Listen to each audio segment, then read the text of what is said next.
became my school's hero for 1 minute before everyone watched what happened next. I don't play around when it comes to Halloween, so during our school's Halloween dance, I dressed up in real firefighter gear from my dad's closet. Real jacket, real boots, real helmet. I strutted around the gym like I owned the place, until the fog machine popped like a toaster and the fire alarm went off. Everyone cheered, thinking it was part of the show, until I smelled burnt plastic. Teachers started waving their arms, telling everyone to stay calm, but I noticed the orange extension cord powering the machine didn't stop at the wall. It ran out the side doors and down the hallway toward the science wing. Then someone near the door yelled, "Smoke in the hallway," and teachers started shouting for everyone to evacuate. Real sirens started wailing outside and fire trucks pulled up. The crowd poured into the parking lot while firefighters rushed through the main doors. That's when one of them spotted me standing near the entrance in full gear. "You, with us," he shouted. "We're clearing the east wing." I opened my mouth to say I'm just a student, but he shoved a flashlight into my hand and pushed me forward. The hallway was dark and filled with smoke. We followed the orange cord past the lockers until it disappeared under Mrs. Carter's classroom door. One of the firefighters reached for the handle and jerked back. "Hot," he said, then looked at me. "Hit it!" But I only had my foam axe. I swung as hard as I could, and it bounced off with a pathetic squeak. The firefighter grabbed it, swung himself, and the foam bent in half. He stared at it, muttered, "These damn budget cuts," and tossed it aside. That's when someone shouted from down the hall, and he waved to the others. "Forget this door. We'll circle back once we've got tools." They started heading back down the hall, but then I heard it. A squeaky wheel spinning frantically. This was Mrs. Carter's room,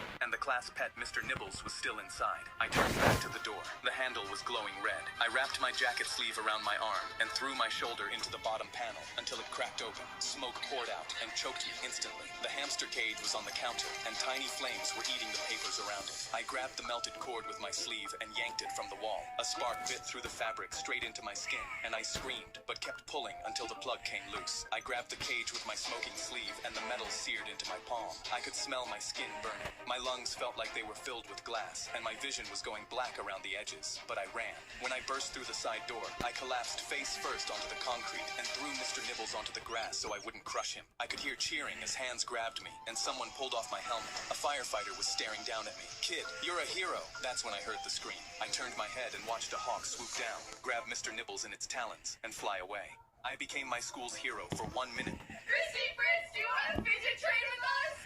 There's a bunch of people knocking on our door, and we literally have no idea who it is. Magneto dumpling. You think they have a glitter I dumpling? think it's worth a try. Oh my god! Yeah, I think they want you. Is that the butter? Really better have something good. Just organizing my Nito, so I have it all ready. Should I bring it out and trade them? Like, what if they have something good? Someone said they have a glitter dumpling. Oh wait, all of this? Yeah. Oh! If they have like really good stuff, and they don't know they have good stuff. I'm gonna bring this in case they do have something really good. Not the Dr. The Dr. Pepper Nito.